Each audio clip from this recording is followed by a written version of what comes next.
बिस्मिल्लाहिर्रहमानिर्रहीम। अस्सलाम वालेकुम। कैसे हैं आप सब?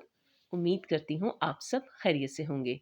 तो आज जो रेसिपी मैं आपके साथ शेयर करने लगी हूँ बहुत ही लज़ीज़, मज़ेदार और ऑथेंटिक रेसिपी है काबली पुलाव की, जिसे हम अफ़गानी पुलाव भी कहते हैं।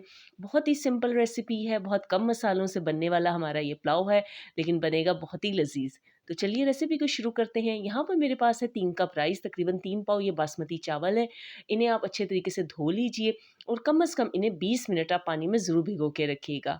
अब हमने अपने काबली पुलाव का जो है मसाला तैयार करना है, तो उसके लिए 1 अदद दालचीनी के टुकड़ा है वो ले लिया, 2 बादियान के फूल हैं, 2 अदद बड़ी काली मोटी वाली इलायची हैं, 6 से 7 लौंग हैं हमारे पास और 1 टीस्पून जितनी काली मिर्च साबुत है। इन सारी चीज़ों को अब एक मिक्सी जार के अंदर डाल के हम ग्राइंड कर लेंगे।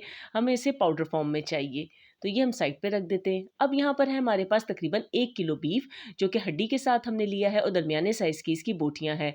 तो क्योंकि चावल हमारे 3 पाव हैं और 1 केजी बीफ है, ये बिल्कुल परफेक्ट हिसाब है इसका। हम इसे झटपट तरीके से बनाएँगे, तो इसलिए यहाँ पर मैंने कुकर का इस्तेमाल किया है। 1 अदद मैंने कुकर ले लिया है और गोश्त को अच्छे तरीके के साथ धो के मैंने कुकर में डाल दिया है। अब इसमें बहुत ही सिंपल और आसान से मसाले जाएँगे। सिर्फ़ 2 अदद तेज़पत्ता है वो इसमें शामिल होगा और 2 अदद मोटी वाली काली इलायची। सिर्फ़ और सिर्फ़ ये 2 चीज़ें इसके अंदर जाएँगी और साथ ही थोड़े-से फ्लेवर के लिए 1 टीस्पून जितना नमक हम अपनी यखनी में शामिल करेंगे। तो यहाँ पर अब हम इसमें शामिल कर देंगे तकरीबन 6 कप जितना पानी।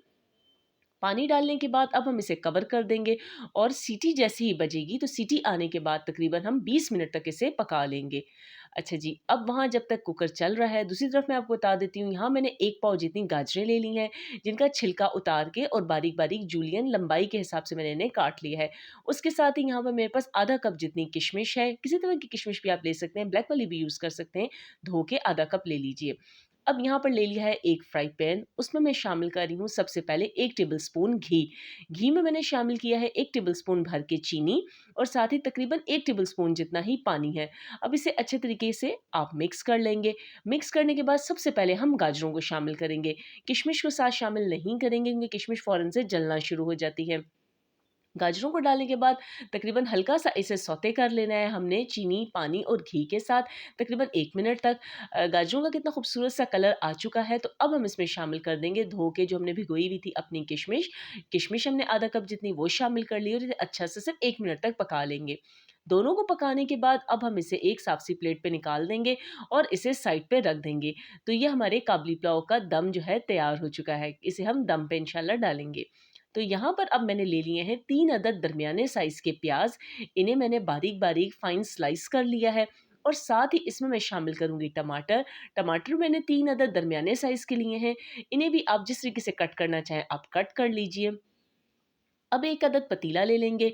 काबली पुलाव जो कि बनता है हमेशा घी में, अगर आप चाहें तो ऑयल में बना सकते हैं, लेकिन इसका फ्लेवर और टेस्ट घी में ही आता है।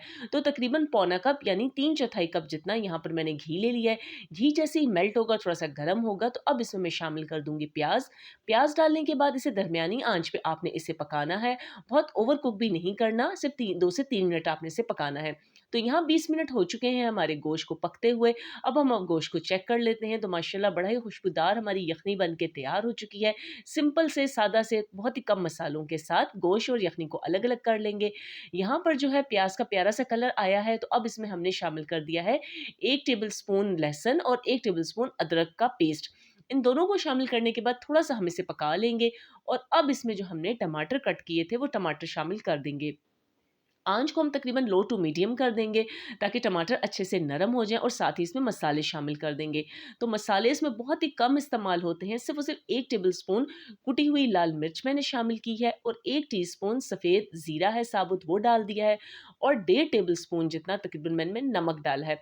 नमक आप अपने टेस्ट के हिसाब से भी डाल सकते हैं। ये जो हमारे साबुत मसाले थे, जो कि काबली पुलाव के मसाले थे जिन्हें ग्राइंड कर लिया था, अब वो भी मैंने इसमें शामिल कर लिया है। अब अच्छे तरीके से इन सारी चीज़ों को मिक्स कर लीजिए। तकरीबन 1 से 2 मिनट लगते हैं मसाला भुनने में। यहाँ मसाला अच्छा-सा भुन चुका है। अब यहाँ पर हमारे पास बॉयल हुआ हुआ जो हमारे पास बीफ था, वो हम इसमें शामिल कर लेंगे। बीफ को डालने के बाद तकरीबन लो टू मीडियम फ्लेम पे हमने सिर्फ 2 से 3 मिनट तक इसे भूनना है, ताकि बीफ के अंदर अगर किसी किस्म की भी कोई हुमक है, तो वो भुनाई में गोश्त के साथ, मसाले के साथ अच्छी से ख़त्म हो जाए। अब इसमें हम शामिल कर देंगे बीफ की जो यखनी हमने साथ कुकर में बनाई थी। 3 कप चावलों में मैंने 4.5 कप जितनी यखनी का इस्तेमाल किया है। आप अपने हिसाब से भी पानी यखनी का हिसाब कर सकते हैं। यहाँ पर जब इसमें अच्छा सा उबाल आ चुका है तो धुले हुए और भिगोए हुए जो चावल थे मेरे पास, बासमती राइस थे, वो मैंने इसमें शामिल कर लिए। इन्हें अच्छा सा मिक्स कर लेंगे और इसे साथ हम ढक देंगे।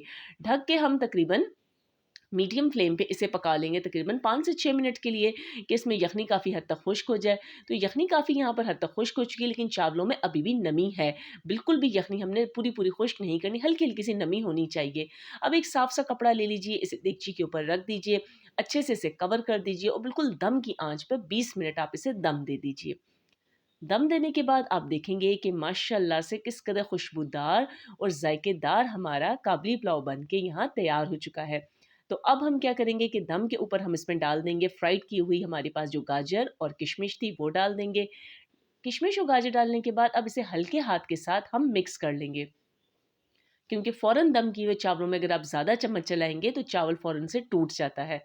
अच्छे से इसे मिक्स करने के बाद अब बारी आ जाती है अपने मज़ेदार किस्म के पुलाव को डिश आउट करने की। तो यहाँ पर गरमा-गरम राइस जो है हम डिश आउट करने लगे। यकीन जानिए पूरे घर में जो है काबली पुलाव की खुशबू और महक फैल चुकी है। बहुत लज़ीज़ बन के तैयार हुए हैं। अब जब हम गार्निश करने लगें या सर्व करने लगें तो इसके ऊपर हम गार्निश कर देंगे थोड़ी-सी गाजर और किशमिश, जो कि मैंने पहले ही साइड पे कर ली थी। तो उम्मीद करती हूँ हमेशा की तरह आपको मेरी आज की रेसिपी बहुत पसंद आई होगी। अगर आप मेरे चैनल पे नए हैं और चैनल को अभी तक सब्सक्राइब नहीं किया, तो चैनल को लाइक, सब्सक्राइब और शेयर करना बिल्कुल भी ना भूलिएगा। Thank you for watching.